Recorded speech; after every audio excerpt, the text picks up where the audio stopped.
Vamos atualizar a situação do Aeroporto Salgado Filho, em Porto Alegre, conversando com o gerente de comunicação da Fraport, a concessionária, administradora do aeroporto. Rafael Guerra, bem-vindo, boa tarde. Boa tarde, Stout, Kelly, PG, boa tarde a todos. Rafael. Primeiro, o que pode ser dito em relação ao nível da água dentro do aeroporto, no pátio das aeronaves? Desde a semana passada baixou, como está hoje, voltou a subir? Bom, vamos lá. A gente pode dividir essa situação aí em três tópicos que eu acho super importante compartilhar com a audiência da Rádio Gaúcha, né? Primeira delas, em relação ao nível da água, ele vem acompanhando o que está acontecendo na cidade. Claro que alguns pontos têm um nível um pouco mais elevado, outros um pouco mais baixo. Hoje, dentro do terminal de passageiros, que foram imagens já vistas, né? A gente está em torno de 1 metro de água. Mas, obviamente, em áreas externas tem alguns pontos com um volume e uma altura um pouco maior ainda do que essa que eu mencionei.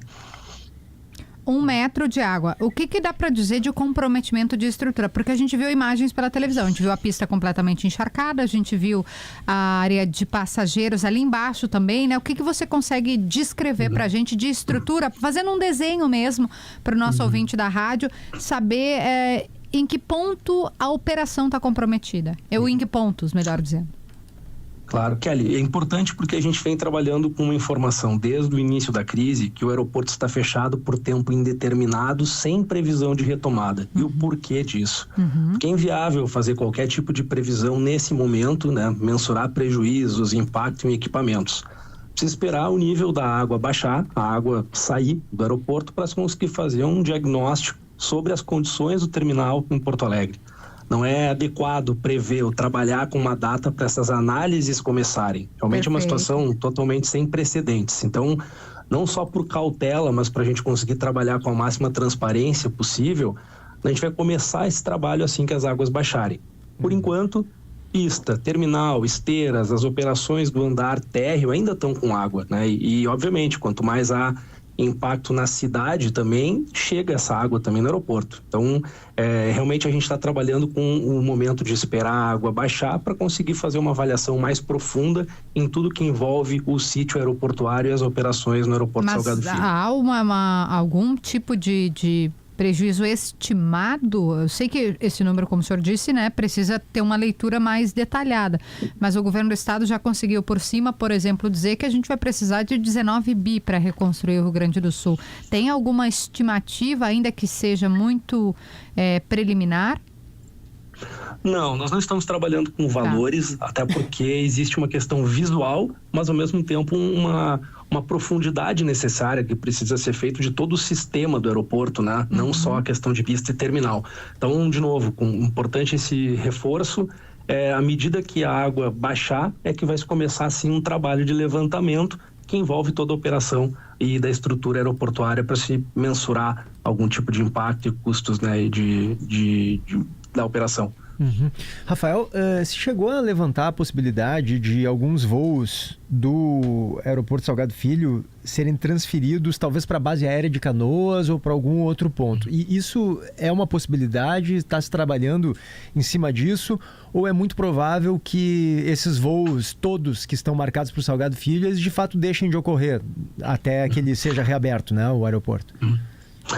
O que acontece é o seguinte: existe aí dentro de um plano já divulgado pelo próprio Ministério de Portos e Aeroportos, né, um plano para ampliar uma malha aérea emergencial para o estado do Rio Grande do Sul.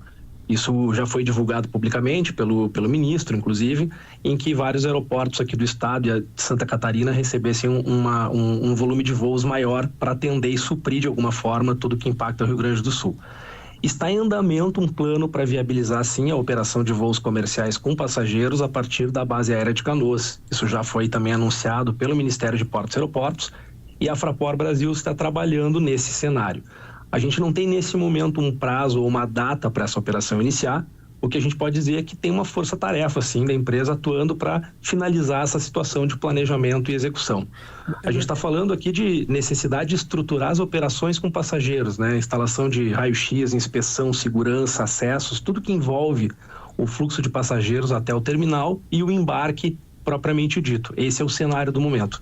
Para Canoas, né? Minha dúvida é quem tem passagem comprada, né, Kelly? Por exemplo, pro final do mês, pro início do mês que vem, para mais adiante, enfim.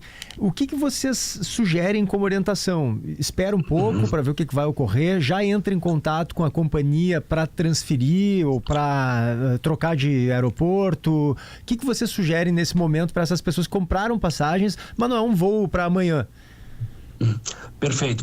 Essa é a recomendação que a gente está passando aos passageiros, aos próprios veículos de comunicação que estão nos questionando, é o mesmo que a ABAR, a Associação Brasileira das Empresas Aéreas, também está indicando, que cada passageiro faça contato com a sua companhia aérea para remarcação ou reembolso dos bilhetes com origem ou destino para a capital gaúcha. Então não fica esperando essa possibilidade de transferência para a base aérea de Canoas. Aí vai ser o caso a caso. A gente já soube de alguns passageiros que optaram por transferir para Florianópolis e buscar um meio de se deslocar até lá, por exemplo. Isso é um cenário, mas vai depender muito de cada companhia e de cada situação dos passageiros. Então, a melhor indicação é que cada um faça contato com a companhia aérea para ver quais as condições e quais as alternativas possíveis em cada caso. Em relação a esses passageiros, como disse o PG, que estão nessa apreensão, o senhor pode orientar até para quem procurar, né? E de alguma forma para as pessoas também ficarem menos angustiadas. Claro que cada drama é um drama, a gente sabe que quem perdeu tudo aí sim, né? Tá numa situação muito difícil, mas tem gente que está apreensiva até para ver algum familiar, para fazer algum trabalho, um projeto importante. A indicação que nós estamos passando é justamente essa, justamente para ver o quanto que é possível atender, né, os passageiros fazendo contato com a companhia aérea. Quem atende, por exemplo, em Caxias, né, Caxias do Sul, é uma alternativa também, mas aí o passageiro precisa saber o que é melhor para si. Então é muito importante separar nesse momento o que é o papel do aeroporto e o que é o da companhia aérea. Perfeito. E aí a busca os canais de atendimento, seja por digitais, seja por telefone, e cada um colocando a sua situação para a companhia aérea e vai buscar a partir disso as soluções. Isso é o mais indicado para que se consiga ter uma análise individual, né, de cada situação. Claro, a gente fica numa dúvida, né, Kelly, que é o seguinte, como o senhor disse que existe essa possibilidade de voos comerciais na base aérea de Canoas. Se transferiria. Algumas pessoas podem ficar, vou esperar, então. Mas o senhor acha que não? Entra em contato com a companhia, se houver algo mais adiante de possibilidade de voos comerciais na base aérea de Canoas, não é bom contar com isso agora. Exato, essa operação ela é bastante complexa, então por isso que nós não estamos trabalhando com um prazo, né? É uma articulação que está sendo feita junto também ao poder público. Foi já feito um anúncio prevendo até um limite de 5 voos diários, né, a partir da base aérea de Canoas, mas que todo esse planejamento e execução eles estão sendo agora trabalhados para a gente conseguir implementar. Não é algo fácil ou pronto você tirar uma operação de um aeroporto e transformar e levar para dentro de uma base aérea. Por isso que existe muito cuidado nisso para se conseguir entregar uma logística mínima necessária para receber os passageiros, atendendo todos os requisitos mínimos operacionais e de segurança. Esse é o nosso ponto. No momento que se conseguir chegar nesse contexto de atender requisitos de segurança e de condição de operação, aí sim a gente vai chegar num ponto de conseguir publicamente, óbvio, divulgar como vai funcionar e todos os detalhes. Por isso que nós não estamos trabalhando ainda com uma data para esse início de operação, mas obviamente assim que for possível isso vai ser divulgado. Quando o senhor fala complexo, tempo, a gente está falando de dias ou semanas para fazer esse anúncio? Eu não posso dizer, Stout. Eu acho que é um pouco delicado a gente trabalhar com uma expectativa de data e antes disso avançar um pouco mais. Eu prefiro trabalhar com essa certeza hoje, ou melhor, com essa situação que a gente não ter uma data específica e entendemos a expectativa, até a ansiedade de todos em saber isso. Mas tanto para o aeroporto Porto Alegre, o aeroporto Salgado Filho, quanto para início dessa operação emergencial na base aérea de Canoas, a gente ainda nesse momento não tem uma data para trabalhar e assim que isso for possível, com certeza a gente vai estar comunicando para toda a sociedade gaúcha. E quando a Fraport faz o comunicado de pelo menos até 30 de maio a suspensão dos voos no Salgado Filho, essa é uma previsão também conservadora? Pode ser muito mais do que 30 de maio? Essa data do 30 de maio foi uma informação porque existe um procedimento em comunicação aeronáutico, né, que nós notificamos a aeronáutica chamado NOTAM. Então esse NOTAM, ele é todo tipo de intervenção que é feito nos aeroportos, ele é comunicado dessa forma. Então esse NOTAM já foi de 24 horas após o início da crise, 48 até o dia 10, e nós optamos por publicar o NOTAM até o dia 30, até conseguir enxergar um pouco mais o cenário. Então esse NOTAM aqui a gente vai ficar agora acompanhando se precisa ser alterado ou não. No momento, o NOTAM, que é uma comunicação aeronáutica, ele está válido até o dia 30, mas ele pode sim ser alterado. Vai depender sempre do dia seguinte, do dia atual. A gente está trabalhando sempre com essa análise diária, com as nossas equipes para avaliar a situação.